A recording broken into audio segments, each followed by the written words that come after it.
Olá, este é mais um Comentando Comentários. E o tema de hoje é câncer. São pessoas que nos enviaram perguntas sobre essa doença. Vamos lá. A primeira é da Maria Quinoite.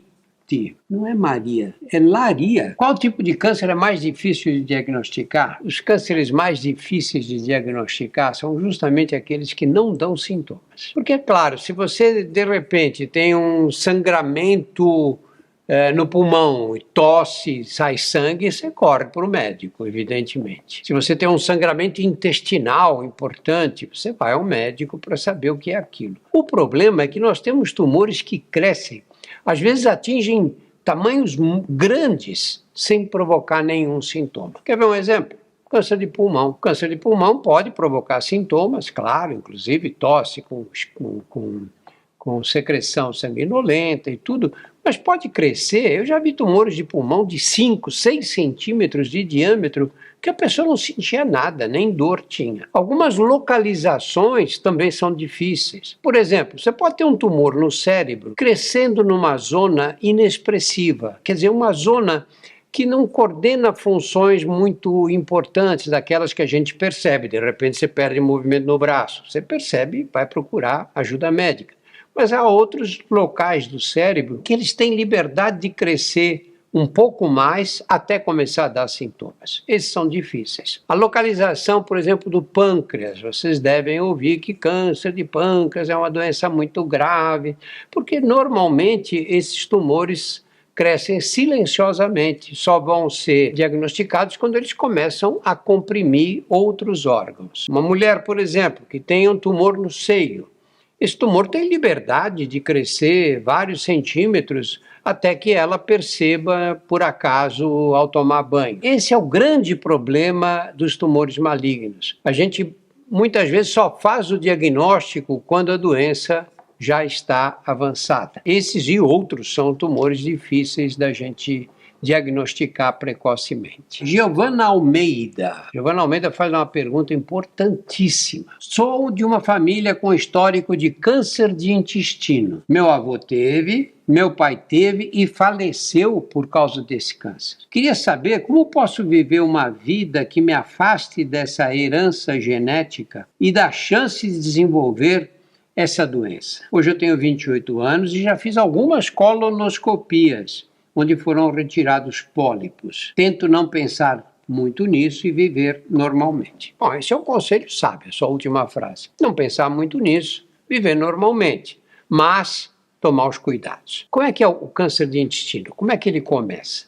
Primeiro, nós temos, lembram da escola primária, nós temos o intestino delgado, que é o duodeno, jejuno e o íleo. E o intestino grosso, que é o cólon e o reto.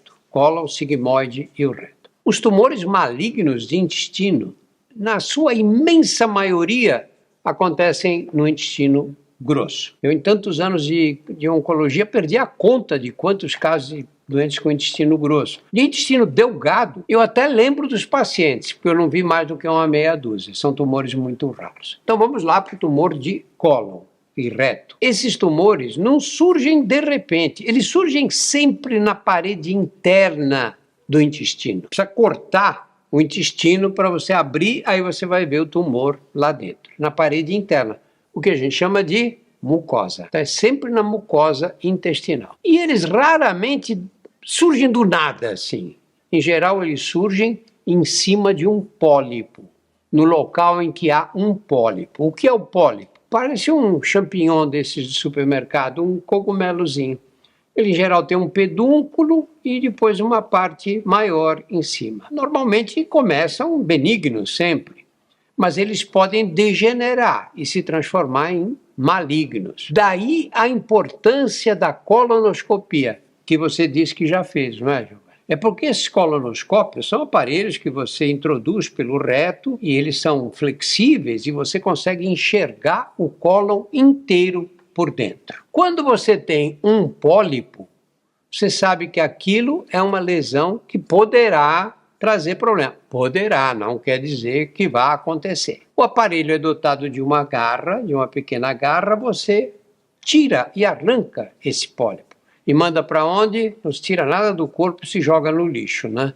Você manda para fazer um exame anatomopatológico, o exame no microscópio. Esse procedimento de retirar o pólipo é o que a gente chama de biópsia. Tem gente que chama de biópsia o exame no microscópio. Não é verdade. A biópsia é a retirada do material. E você vai ver que tipo de pólipo é aquele. Ele pode ser um pólipo mais agressivo ou menos. Isso vai dizer o que você deve fazer, como você deve acompanhar aquela pessoa. Se o pólipo foi retirado, acabou o risco de você desenvolver câncer naquele local. Poderá surgir num outro local do próprio intestino, mas naquele não mais. Então, a colonoscopia não é apenas um exame para fazer o diagnóstico de um tumor maligno, ele é um exame preventivo também.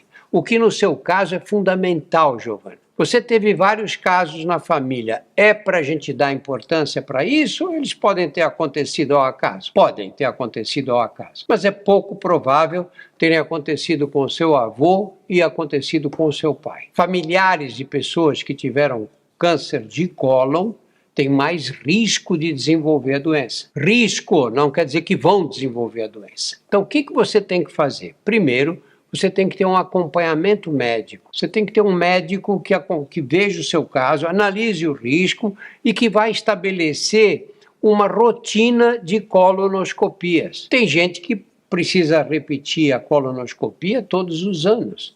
Tem gente que pode repetir a cada 2, 3 anos. Tem gente que pode repetir a cada 5 anos. Mas só um médico vai ser capaz de avaliar. A única coisa que você não pode fazer, Giovana, é deixar isso para lá. A Mariana Santos pergunta: por que casos de câncer de intestino têm aumentado em pessoas mais jovens? Como prevenir? Fatores genéticos influenciam? Fatores genéticos influenciam sim. Se você tem parentes próximos com câncer de intestino, você precisa ficar sob uma vigilância um pouquinho mais cuidadosa, não é? Quando eu digo próximo, não é o tio da sua avó. Eu estou dizendo irmãos, pai, mãe, avós, e aí nesses casos você precisa de um pouco mais de cuidado. Por que tem acontecido isso mais entre os jovens? Porque há causas relacionadas com a qualidade de vida que aumentam o risco. Por exemplo, vida sedentária. Por exemplo, obesidade. Por exemplo, dietas pobres em fibras, gente que não come salada, que não come verduras, que não come frutas com bagaço. Essas pessoas correm um risco mais alto. O que você deve fazer? O que você deve fazer é, primeiro, ter uma vida ativa, uma atividade física, grande quantidade de fibras na dieta. Quanto mais verdura, quanto mais salada, quanto mais bagaço de fruta, melhor. Terceiro, não ser sedentário de jeito nenhum. Não passe o dia inteiro parado. E se você tem um risco familiar mais alto, mais pessoas com câncer de intestino na família, aí é que é razão para você caprichar mais nesses cuidados. Tom Souza: quais são os primeiros registros oficiais de câncer e quando ele passou a ter uma definição oficial? Tom, eu não sei bem, não sei quando são os primeiros registros. Eu acho que os primeiros registros de câncer vieram depois da Primeira Guerra Mundial, no começo do século XX, em que se começou a tentar identificar as principais causas de morte e de que maneira isso poderia nos ajudar a entender e a prestar atenção nos fatores de risco. Nós temos registros hoje que são muito confiáveis, especialmente nos países desenvolvidos. No Brasil, os registros de câncer são hoje mais cuidados. E nós podemos ter números aí que refletem a realidade nacional. Raíssa Oliveira: problemas psíquicos como a depressão e a ansiedade podem desencadear algum tipo de câncer? Raíssa, essa pergunta é muito boa, porque tem gente que acredita firmemente nesse tipo de teoria. Só que a medicina não é uma questão de fé. Eu acredito. Na medicina nós temos que demonstrar. Então você imagina, com essa epidemia que nós temos hoje de casos de ansiedade, de depressão, que aumentaram muito durante a pandemia, por exemplo, você imagina a quantidade de doentes com câncer de colo se isso fosse verdade. Não há nenhuma demonstração que, através de mecanismos puramente psicológicos, você consiga induzir transformações numa célula de modo a ela se transformar em célula maligna. Essa prova nunca foi feita. E ela tem uma coisa de ruim. Se uma pessoa tem câncer de intestino ou em qualquer outra localização, e eu digo que ela teve isso porque ela é deprimida ou porque ela é ansiosa, eu estou punindo duas vezes essa pessoa. Primeiro, estou classificando como ansiosa ou deprimida. Segundo, eu estou dizendo que é isso que provocou o câncer, portanto, ela é culpada da doença da qual ela, na verdade, é uma vítima. Isso é completamente absurdo a gente partir desse princípio. Não falem isso. Teve câncer porque era ansiosa, teve câncer porque era deprimido. De jeito nenhum, não há nenhuma demonstração. Isso é uma lenda que se criou na medicina. Agora, se eu sou deprimido ou ansioso e fumo 3 maços por dia e tenho câncer de pulmão, aí é diferente. Não é porque eu sou deprimido, é porque o meu problema psiquiátrico me levou a fumar 3 maços por dia e entrar em contato com aqueles agentes cancerígenos. É completamente diferente. O Ítalo pergunta, doutor, como ficou o caso da pílula do câncer, que parou o Brasil anos atrás com a polêmica de ajudar tratando vários tipos de câncer e na época esse remédio foi testado só em ratos de laboratório? Obrigado, um abraço enorme da Bahia. Da gloriosa Bahia de Todos os Santos. Vou puxar esse assunto porque ninguém mais tocou nele, né? Toda vez, Ítalo, que você ouvir ou ler num jornal ou encontrar na internet alguém dizendo tal medicamento cura o câncer, não perca tempo lendo, porque nunca existirá um único medicamento capaz de curar todos os casos de câncer. Não vai haver isso. E por uma razão muito simples. Porque o que a gente chama de câncer são mais de 100 doenças completamente diferentes uma da outra, que só tem uma coisa em comum, que é a célula maligna. O resto é tudo diferente. Cada tipo de câncer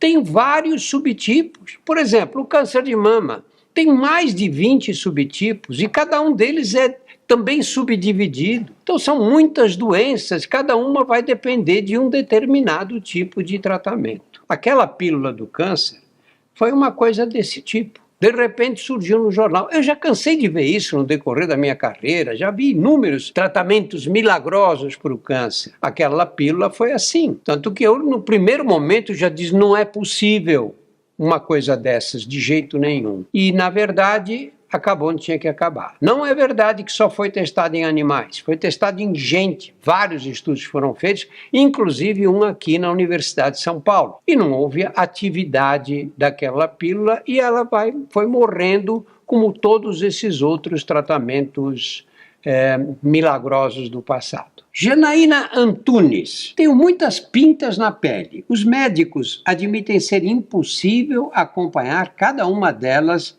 para identificar possíveis alterações. Como evitar o câncer de pele nesse caso? Pergunta maravilhosa, Janaína. Vamos explicar isso direito. Você conhece pessoas que têm muitas pintas, né? Todo mundo conhece. Quando a gente é criança, chamava esses meninos e meninas de banana pintadinha. Hoje a gente classifica com uma síndrome, chamada de síndrome do névus displásico. O que quer dizer isso? Névus é pinta, né? Essa síndrome se caracteriza pelo aparecimento de inúmeras pintas, às vezes mais de 100, 200 pintas, principalmente no tronco, na parte superior dos braços e das pernas, nas coxas. Essas pintas são pequenas, em geral não ultrapassam 1 centímetro. Desde algumas têm o tamanho de cabeça de alfinete e outras um pouquinho maiores. De fato, fica muito difícil você olhar essas pintas. Quem tem pinta desse jeito tem maior risco de ter câncer de pele?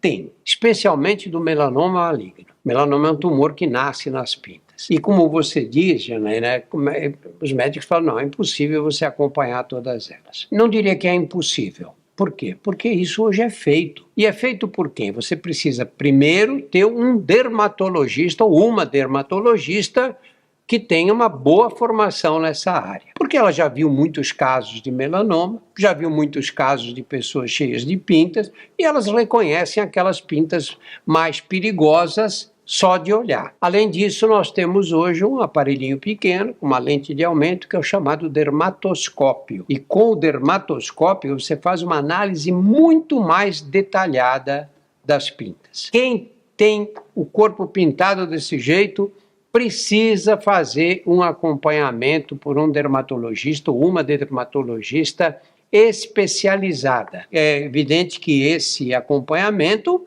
tem que ser periódico. Não adianta você ir uma vez ao médico quando você tem 20 anos e depois nunca mais. Você tem que acompanhar com cuidado. Esse tipo de acompanhamento é disponível no SUS. Não sei se você vai encontrar isso na sua cidade. Provavelmente não. E o que você deve fazer para evitar que uma dessas pintas se torne maligna? A primeira coisa é evitar o sol. Os raios solares ultravioletas, quando incidem sobre essas pintas, aumentam o risco de câncer. Então você precisa tomar muito cuidado com o sol. Precisa de uma orientação, porque o sol é importante para a gente fabricar vitamina D. Mas nessas áreas mais pintadas, tomar cuidado com o sol. Peça uma orientação. Eu posso tomar sol nas pernas? Peço tomar nos braços? Você precisa de uma orientação de um dermatologista para fazer isso. Segundo lugar, você evita traumatizar essas pintas. Eu ia andando e esbarrei o braço